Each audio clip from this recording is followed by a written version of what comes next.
Hey Vic, Jason here. Okay, I figured this would help maybe to just clarify what we mean by some of the overlays that we're asking for. First, I want to tell you we're thrilled with what you're doing. It looks outstanding. I see that you've done some really big games in the hobby. I think you did some 40K stuff, Champions of Midgard, I think. In fact, I even just got a copy of a game, and you were in the credits. Some two-player game with mechs, Critical Mass, I think. So you've obviously done a lot of games in the industry, which is great. We're thrilled to be working with you. Keep it up.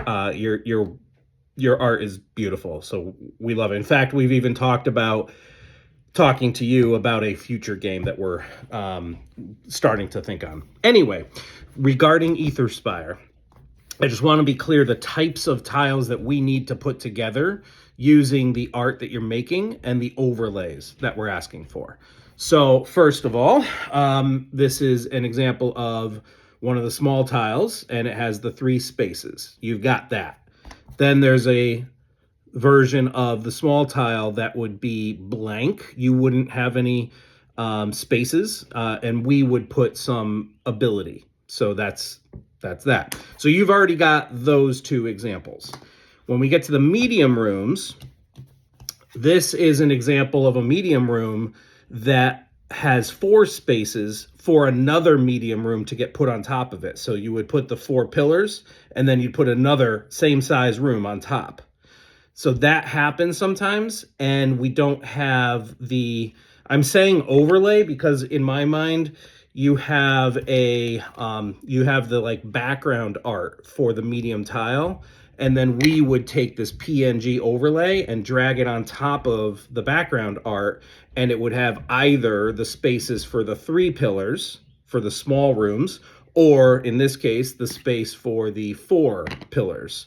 And it would have all the right, the blending of the terrain so that it looks like it's meant to go on top. So sometimes with the medium rooms, we have space for another medium room with 4 pillars. Sometimes we will have spaces for the small rooms. In this case, it has 2, each of them having 3 pillars. So we would need that PNG overlay to kind of put in both of those positions. We'll do that layout. We just need the overlay so that we can put those spaces on top of the tile. And then in this case here, it's one of the small tiles up here, and then space down below for a special ability. I think at the moment you have this. We can already build this with what you've made. But some of those other ones we don't yet have. And then for the large tiles, similar.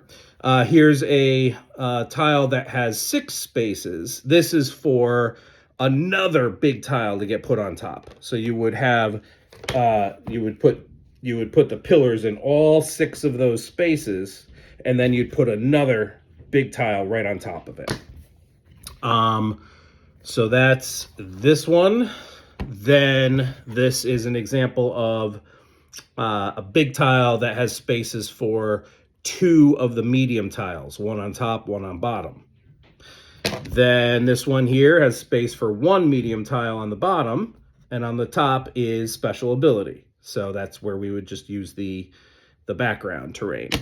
And here's an example of one that has 2 of the small tiles and 1 special ability. Another example might have 4 of the small tiles, 2 on each side. So the point is we need all of the different possible ways that we would construct the tile. We just need the individual PNG overlays so that we can drag them to the right spot in Photoshop to create all the different permutations of the tiles that we need. Hope that makes sense and helps clarify. Let me know if you have any questions at all. We can chat, or I can provide more details. Thanks. Bye.